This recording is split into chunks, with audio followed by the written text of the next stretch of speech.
সুপ্রিয় দর্শক, আসসালামু আলাইকুম। নিউজ 24 এর এখনকার আপডেট সংবাদে আপনাদেরকে স্বাগতম। প্রথমেই জানিয়ে দিচ্ছি সংবাদ শিরোনাম। আবু সাইদ হত্যা মামলায় 2 আসামির মৃত্যুদণ্ড। বেগম রোকেয়া বিশ্ববিদ্যালয়ের 2 শিক্ষক ও ছাত্রলীগ সভাপতির 10 বছর করে কারাদণ্ড। ট্রাইব্যুনালে জয় বাংলা স্লোগান দিয়ে আসামিরা বললেন, আমরা নির্দোষ। এই রায়ে আমি সন্তুষ্ট নই, আরও অনেকের ফাঁসি হওয়া উচিত ছিল, মন্তব্য আবু সাইদের বাবার। শেরপুর 3 উপনির্বাচন, জাল ভোটের অভিযোগ তুলে জামায়াত প্রার্থীর ভোট বর্জন। 2 আসনে উপনির্বাচন, দলীয় সরকারের অধীনে নির্বাচনের বীভৎস রূপ জাতির সামনে, বিবৃতি জামায়াত আমিরের। মারা গেছেন এনসিপি নেত্রী রাফিয়া সুলতানা। এতক্ষণ শুনছিলেন সংবাদ শিরোনাম। পুরো খবর পেতে ভিডিওটি শেষ পর্যন্ত দেখুন। সর্বশেষ সংবাদ পেতে চ্যানেলটি সাবস্ক্রাইব করুন। এবার বিস্তারিত। আবু সাইদ হত্যা মামলায় 2 আসামির মৃত্যুদণ্ড।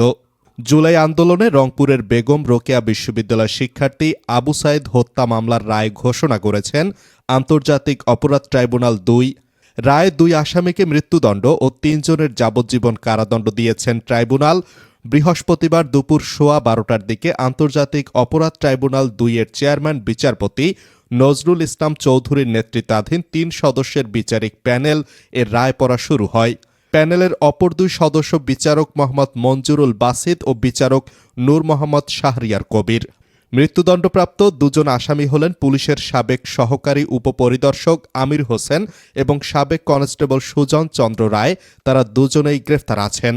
রায়ে 3 জনকে যাবজ্জীবন ও 5 জনকে 10 বছরের সহ 30 আসামিকে বিভিন্ন মেয়াদে দণ্ড দেওয়া হয়।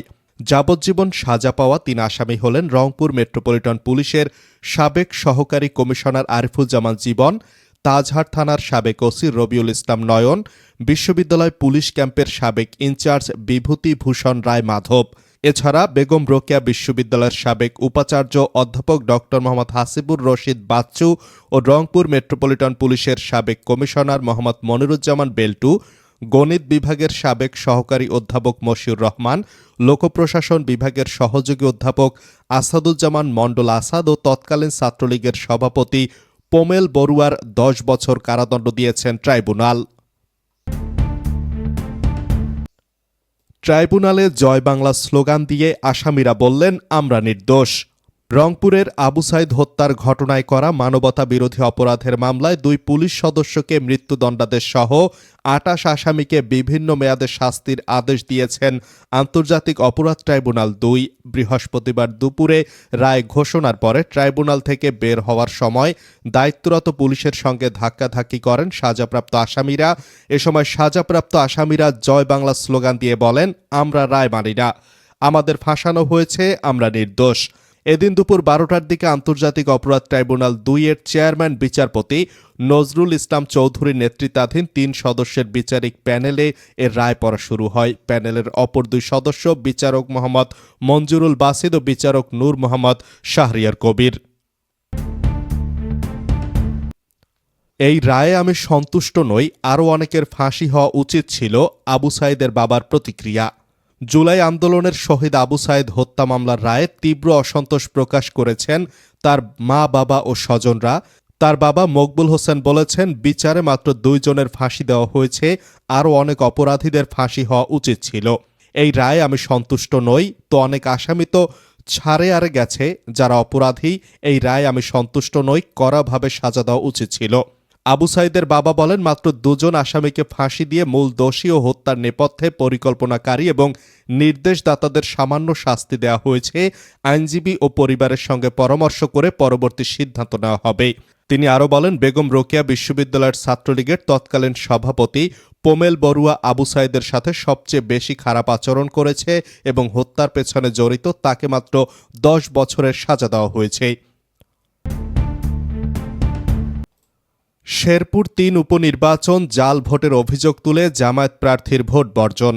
জাল ভোট কারচুপির অভিযোগ তুলে শেরপুর 3 আসনের উপনির্বাচন বর্জনের ঘোষণা দিয়েছেন বাংলাদেশ জামায়াত ইসলামের প্রার্থী মাসুদুর রহমান। তিনি বিভিন্ন অনিয়ম এবং কেন্দ্র থেকে এজেন্টদের বের করে দেওয়ার অভিযোগ তোলেন। বৃহস্পতিবার বিকেল 2:30টার দিকে এ ঘোষণা দেন তিনি। এর আগে সকাল থেকে শেরপুর ৩ আসনে উপনির্বাচনের ভোট গ্রহণ শুরু হয়।